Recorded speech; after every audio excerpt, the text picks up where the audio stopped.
પાલનપુરમાંથી બ્યુરોની ટીમે ગોડાઉનમાંથી દવાઓનો જથ્થો જપ્ત કર્યો। 2800 કોડીનની બોટલો, 26,000 ટ્રામાડોલના ઇન્જેક્શન સહિત દવાઓનો મુદ્દામાલ કબજે કર્યો। 4 દિવસ અગાઉ એન્ડી ફાર્માસ્યુટિકલ કંપનીના માલિક સમીક્ષા મોદી અને સુનિલ મોદી પતિ પત્નીની ધરપકડ કરવામાં આવી છે। રિમાન્ડ દરમિયાન તપાસમાં પાલનપુર ગોડાઉનમાં આ જથ્થો હોવાનું કબૂલ્યું હતું। ફેબ્રુઆરી મહિનામાં ધાનેરા અને થરાદ વિસ્તારમાં રેડ કરીને 2 આરોપીઓને પકડી પાડ્યા હતા। અગાઉ પકડાયેલા આરોપીઓ એન્ડી ફાર્માસ્યુટિકલનું લાયસન્સ જમા કરાવ્યું હતું અને ત્યારબાદ ગેરકાયદેસર દવાઓ બનાવતા હતા। કેન્દ્રીય ધાનેરા બસ સ્ટેન્ડ પાસે ભાજપ આગેવાનોએ કરી ઉજવણી। ફટાકડા ફોડી એકબીજાને મીઠાઈ ખવડાવીને જીતની વધાવી। ભારત માતા કી જય, વંદે માતરમના નારા સાથે જીતના વધામણા કર્યા। ભાજપ આગેવાનો અને કાર્યકરોએ સાથે મળી કરી ઉજવણી। બિહારમાં ભાજપ અને સાથી પક્ષોને મળી છે મોટી જીત। બિહારમાં ફરી ભાજપનું શાસન રહેતા કાર્યકરોમાં ઉત્સાહ જોવા મળ્યો છે। કાંકરેજ તાલુકાના ખીમણા ગામે એક જાગૃત નાગરિક દ્વારા અનેકવાર તાલુકામાં જિલ્લામાં લેખિત રજૂઆત કરવા છતાં કોઈ કાર્યવાહી ન થતાં હાઈકોર્ટના પિટિશન દાખલ થયેલું છે। ત્યારબાદ કોર્ટના આદેશ બાદ સ્થાનિક અધિકારીઓ જાગ્યા। તંત્રને કડક ચરખો। 2 દિવસમાં અનેક સર્વેમાંથી ગેરકાયદેસર દબાણો દૂર।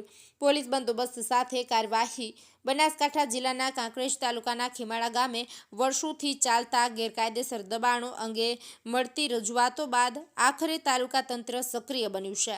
અરજદાર પ્રભાતસિંહ પરમાર દ્વારા તાલુકા પંચાયત, જિલ્લા પંચાયત, કલેક્ટર કચેરી અને ગુજરાત હાઈકોર્ટ સુધી સતત અરજીઓ થતાં 2 દિવસ સુધી ચાલી રહેલી દબાણ દૂર કામગીરી હેઠળ અનેક સર્વે નંબરોમાંથી કબજાઓને દૂર કરવામાં આવ્યા હતા। કાંકરેજ તાલુકાના મુખ્ય મથક શિહોરીમાં ટેકાના ભાવે મગફળી ખરીદી શરૂ કરવામાં આવી। 35 કિલો 800 ગ્રામના બદલે 36 કિલો 200 ગ્રામ નેટ ભરતી કરતી હોવાનું જાણવા મળેલ છે।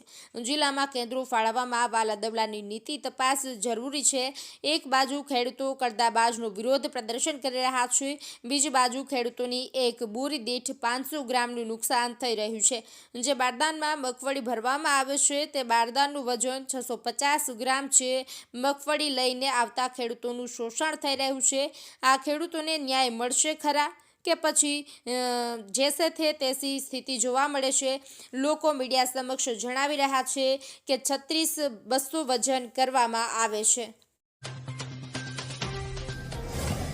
ઉત્તર ગુજરાતના બનાસકાંઠા જિલ્લાના દાંતીવાડા તાલુકામાં શિયાળાની શરૂઆત સાથે જ મોટા પાયે બટાકાનું વાવેતર શરૂ થઈ ગયું છે।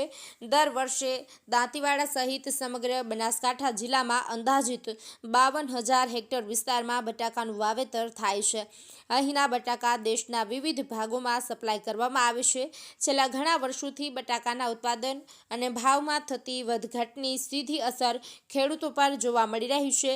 ચાલુ વર્ષે પણ ખેડૂતોએ સારા ભાવની આશા સાથે વાવેતર કર્યું છે। જો કે વાવેતર, બિયારણ અને ખાતરના ઊંચા ખર્ચ બાદ પણ ઉત્પાદનમાં નુકસાની વેઠવાનો વારો આવતો હોય છે।